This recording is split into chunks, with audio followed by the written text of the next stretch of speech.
Transportation is a major source of pollution in multiple countries around the world. This number continues to increase due to the high number of vehicles that individuals use on a daily basis. There has been a rise of cars purchased because they are more affordable and readily available. In 2016 alone, Canada had over 33 million total vehicle registrations, and this number continues to grow. The road transportation sector alone is responsible for 74% of CO2 emissions globally. There are many ways you can help the environment regarding transportation pollution. You can use the planning management concept to decrease your carbon footprint by planning ahead and choosing from a list of alternatives. These alternatives include carpooling, electric and hybrid cars, taking public transit, and either biking or walking. The list goes on, however, these methods are the easiest to keep under control and continue to be consistent. One major way to change car pollution is by carpooling. Carpooling is one of the most effective ways to be environmentally friendly. There are many advantages such as the social aspect as well as decreasing the amount of cars on the road. When you carpool, you reduce everyone's travel expenses such as fuel costs, tolls, and the stress of driving.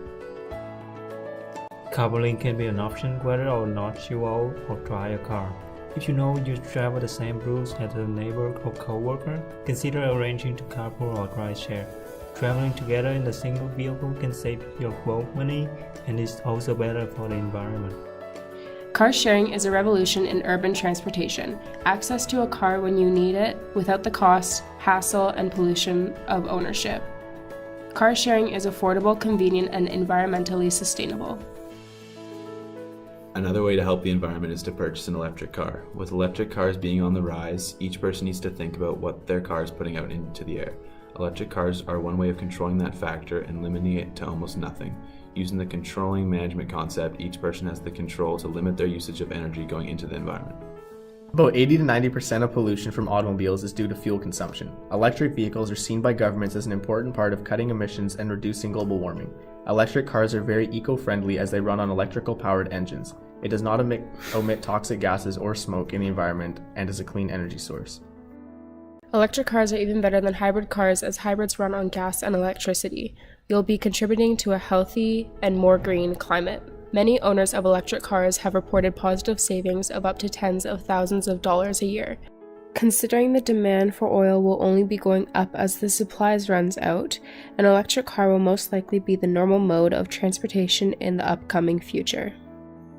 Companies like Nissan and Tesla offer great electric models with an outstanding amount of benefits for people who decide to invest in them. You'll be saving not only yourself, but also your family a huge amount of money.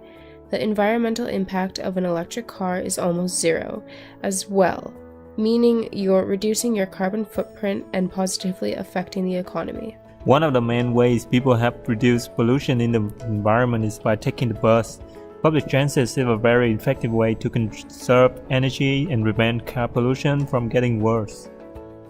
Did you know that a bus with as few as 7 passengers is more fuel efficient than one person who commutes to work in a vehicle? Also, the fuel efficiency of a full bus is 6 times greater than an average car with 1 passenger. In regards to energy consumption per passenger kilometer, transit is more energy efficient. Buses use 8.7% less energy per passenger kilometer than a typical car. Also, it uses 23.7% less energy per kilometer than a typical car. Lastly, the most efficient and effective way of helping is as always by walking or biking. Active transportation requires no fuel and does not cause air pollution. It also frees up more space on the road.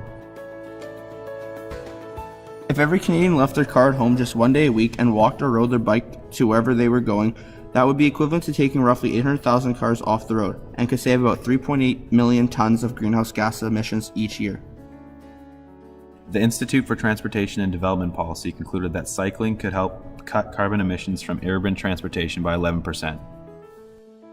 Bicycles take a lot less energy to make than a car does, and they do not require toxic batteries or motor oil.